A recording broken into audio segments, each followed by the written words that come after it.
Sampling Methods, Part 1. These three sampling methods all use an element of randomness in the selection process.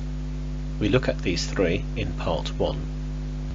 In Part 2 we look at quota and opportunity sampling, which involve no random process.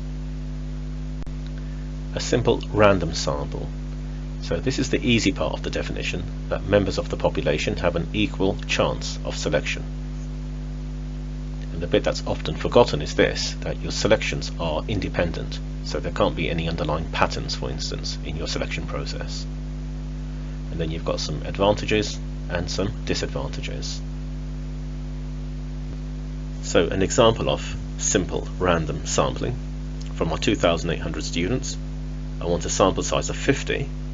So I need my sampling frame, which is a list of all the student names, all 2,800 of them. I need a numbering scheme, so I've numbered the students starting from 0000 up to 2799, and be careful, this is not 2,800 because this is the first student. And then I need 4-digit random numbers because I've got 4 digits in my numbering scheme, and I ignore any repeats. I don't want the same student twice, and I ignore numbers greater than 2799, greater than this, and I do this until I have 50 unique numbers in this interval, and then from those numbers I select the corresponding student names. Now my numbering scheme could have been like this, 1 to 2,800, so then you have to make some small changes down here. And I did say that we're ignoring repeats.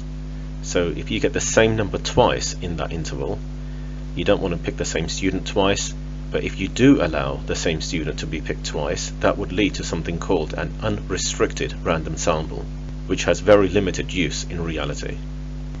So how do we select these 4-digit random numbers? These are the random number tables. This is part of the Edexcel formula book. So you randomly start in here somewhere, and here's a 4-digit random number. Another one, you can go down in columns, you could go across in rows, you could do 4 digits like this. But the wrong thing to do would be to always start in the top left hand corner and then go down like this. Imagine everybody else doing that, you would all end up with the same sample, and there's nothing random about that.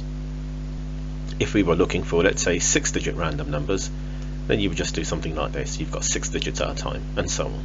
The other thing to remember is once you've used a set of 4 digits, don't use them again. So my next number that I'm selecting shouldn't be those 4 digits, or these 4, or these 4.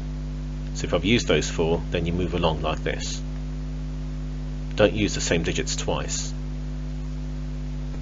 We could use a calculator to generate random numbers, and it's down here. You press the alpha key and then random integers, and then put the interval. So if I want numbers from 0, and then press shift, comma, up to 2799, and it will give you random integers in that interval, and it includes the 0 and the 2799. So if it was between 0 and 5, for instance, you can see that you can have the 0 in there as well, and the 5. Names in a hat would work if you have a small population. It's impractical for large populations, and if you mention names in a hat for 2,800 students in an exam, expect to get no marks for that.